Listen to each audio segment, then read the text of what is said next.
I have a teaching to share today. If I get hoarse, I apologize in advance because I'm having a little cold issue going on here. Um, if I turn well, it is winter. It is winter here.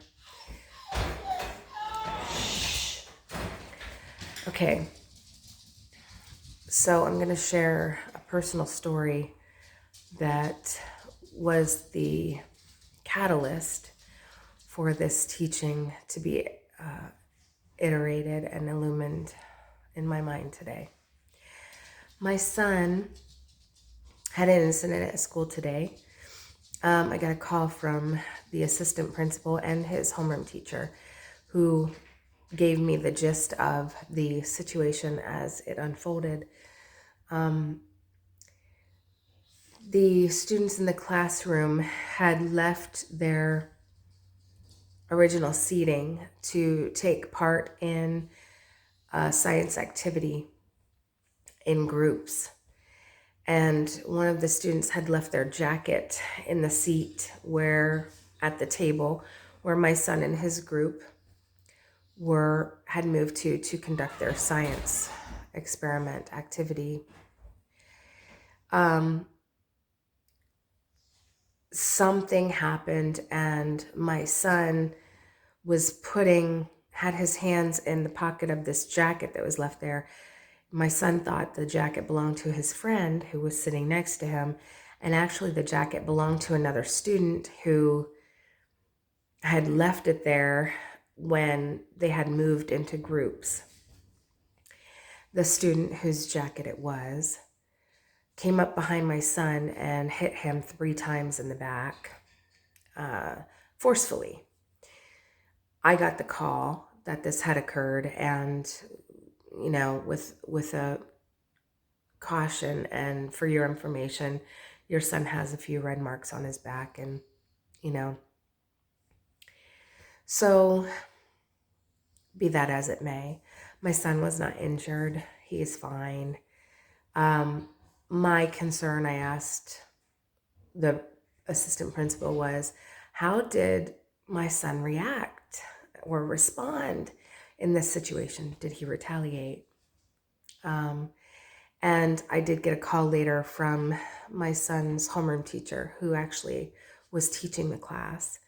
And she said she was present for the whole thing. And my son kind of looked at the other student appalled, like what? And she said he just walked away and went on with the science activity as if nothing had happened.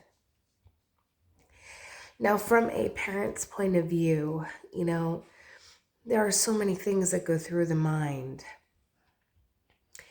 because we want to teach our children to be the happiest, healthiest, adults they can be later on. We want to instill these good values that we think are going to bring them happiness, okay? And so I have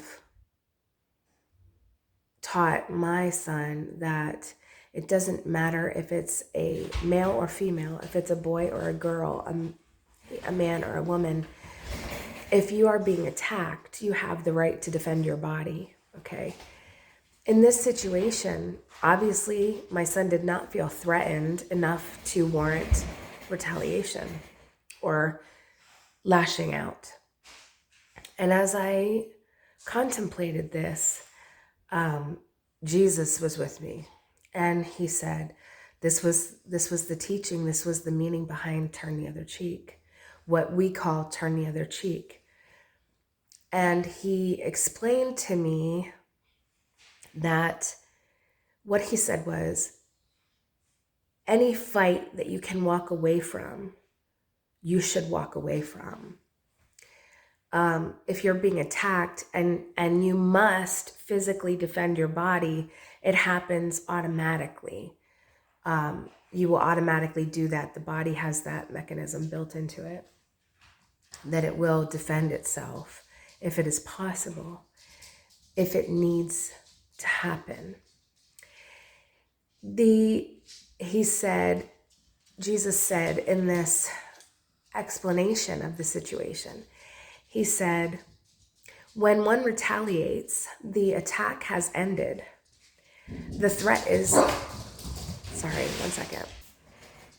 Okay, sorry, it was a knock at the door. So he said that retaliation means the attack has ended and the threat is gone. The threat is no longer imminent. In that sense, retaliation is then defense of the ego, not defense of the body, okay? So he was allowing me to understand the difference. And then I did counsel my son when he came home. I did praise him for the way he handled the situation. And I said, now, I want you to remember this. The next time something comes up, if there is a next time, and it's with, and I guess I should say this incident was with a female student, which I didn't know initially, but I found out later on that it was a female student. And maybe this is why my son didn't feel threatened, why there was no response to retaliate. And that's why, how Jesus was saying, because retaliation is defense of the ego. And oftentimes when, two people are in the midst of this conflict, it's because they feel the need to defend their ego. They feel the need to defend their position. They feel the need to be right. It's not really a defense of the body at all, okay? And some ways people defend is in a physical way. So I'm just putting this out there because when Jesus taught, and I'm not even 100% sure that turn the other cheek is the right way, the right wording, but what he was teaching was, if you can walk away from a fight, walk away. Nothing is gained by fighting. If you have a choice, walk away. If there is no choice, you will automatically defend your body. It will not require a thought. It will not require a processing of information.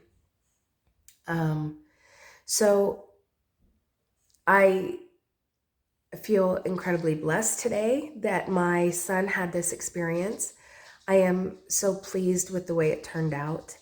And my heart goes out to the other student who didn't feel safe, who obviously felt like she needed to defend herself to create a safe space.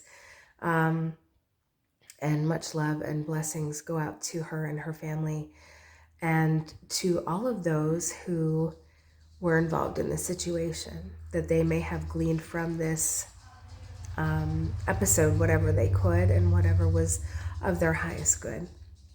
And peace and love may be blessed.